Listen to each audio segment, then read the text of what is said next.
আলোয়ার রাজ্যের অনেক ধনী ভক্তের কাছ থেকে আমন্ত্রণ এসেছে স্বামীজির, কিন্তু একজন দরিদ্র বৃদ্ধার নেমন্তন্নই স্বামীজি সবচেয়ে আগে সবচেয়ে আনন্দের সঙ্গে গ্রহণ করলেন।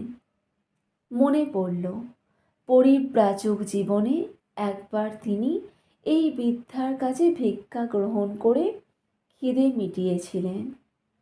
স্বামীজি বলে পাঠালেন তার হাতে আবার সেই মোটা মোটা চাপাটি খেতে চান। স্বামীজি এসেছেন বৃদ্ধার বাড়িতে, শিষ্যদেরও নিয়ে এসেছেন। বৃদ্ধার আনন্দ আর ধরে না। স্বামীজির কথা মতো সে মোটা মোটা চাপাটি করছে।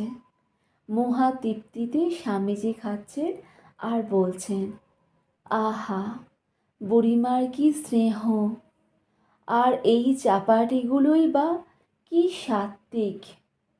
বিদায় নেবার আগে দরিদ্র বৃদ্ধার সেবার জন্য বৃদ্ধার অগোচরে স্বামীজি একটি 100 টাকার নোট গৃহস্বামীর হাতে দিয়ে এলেন।